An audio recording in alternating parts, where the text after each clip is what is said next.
Exodus chapter 1, verse 1 to 22. Verse 1. These are the names of the sons of Israel who went to Egypt with Jacob, each one his family. Verse 2. Reuben, Simeon, Levi, and Judah. Verse 3. Issachar, Zebulun, and Benjamin. Verse 4. Dan and Naphtali, Gad and Asher. Verse 5. The descendants of Jacob numbered 70 in all. Joseph was already in Egypt. Verse 6. Now Joseph and all his brothers and all the generation died. Verse 7. But the Israelites were exceedingly fruitful. They multiplied greatly, increased in numbers, and became so numerous that the land was filled with them. Verse 8. Then a new king, to whom Joseph meant nothing, came to power in Egypt. Verse 9. Look, he said to his people, the Israelites have become far too numerous for us. Verse 10. Come, we must deal shrewdly with them, or they will become even more numerous. And if war breaks out, we'll join our enemies, fight against us, and leave the country. Verse 11. So they put slave masters over them to oppress them with forced labor, and they built Pithom and Ramesses as store cities for Pharaoh. Verse 12. But the more they were oppressed, the more they multiplied and spread. So the Egyptians came to dread the Israelites. Verse 13. And worked them recklessly. Verse 14. They made their lives better with harsh labor and bricks and mortars and with all kinds of works in the fields. And all their harsh labors the Egyptians worked them ruthlessly. Verse 15. The king of Egypt said to the Hebrew midwives, whose names were Shiphrah and Puah. Verse 16. When you are helping the Hebrew woman during childbirth on the delivery stool, if you see that the baby is a boy, kill him, but if it is a girl, let her live. Verse 17. The midwives, however, feared God and did not do what the king of Egypt had told them to do. They let the boys live. Verse 18. Then the king of Egypt summoned the midwives and asked them, why have you done this? Why have you let the boys live? Verse 19. The midwives answered Pharaoh, Hebrew women are not like Egyptian women. They are vigorous and give birth before the midwives arrive. Verse 20. So God was kind to the midwives, and the people increased and became even more numerous. Verse 21.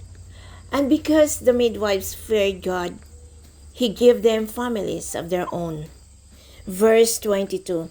Then Pharaoh gave this order to all his people. Every Hebrew boy that is born you must throw into the Nile, but let every girl live. Exodus chapter 2, verse 1 to 25. Verse 1. Now a man of the tribe of Levi married a Levite woman. Verse 2. When she became pregnant and gave birth to a son, when she saw that he was a fine child, she hid him for 3 months. Verse 3. But when she could hide him no longer, she got a papyrus basket for him and coated it with tar and pitch. Then she placed the child in it and put it among the reeds along the bank of the Nile. Verse 4. His sister stood at a distance to see what would happen to him. Verse 5. Then Pharaoh's daughter went down to the Nile to bath, and her attendants were walking along the river bank. She saw the basket among the reeds and sent her female slave to get it. Verse 6. She opened it and saw the baby. He was crying, and she felt sorry for him. This is one of the Hebrew babies, she said. Verse 7. Then his sister asked Pharaoh's daughter, shall I go and get one of the Hebrew women to nurse the baby for you? Verse 8. Yes, go, she answered.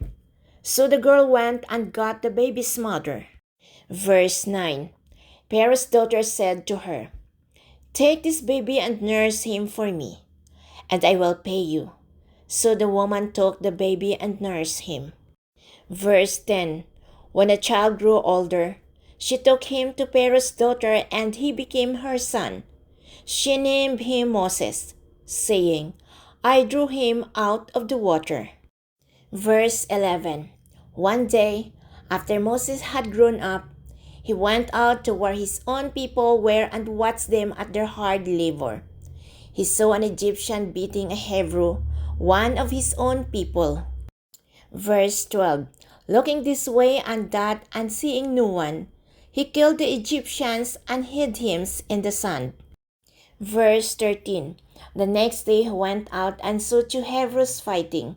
He asked the one in the wrong, why are you hitting your fellow Hebrew? Verse 14. The man said, who made you ruler and judge over us? Are you thinking of killing me as you killed the Egyptians? Then Moses was afraid and thought, what I did must have become known.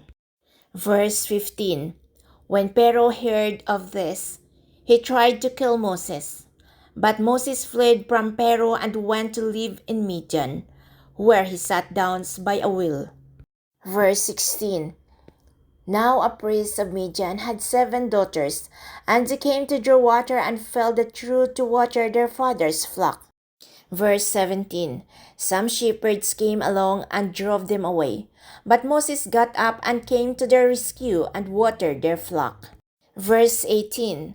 When the girls returned to Reuel, their father, he asked them, why have you returned so early today? Verse 19.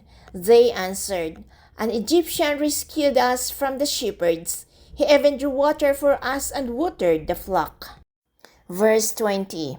And where is he? Reuel asked his daughters, why did you leave him?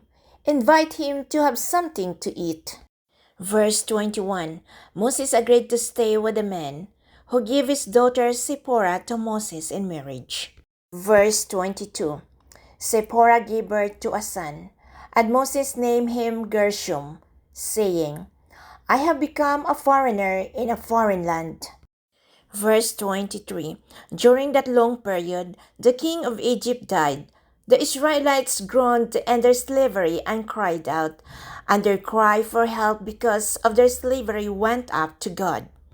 Verse 24. God heard their groanings, and he remembered his covenant with Abraham, with Isaac, and with Jacob.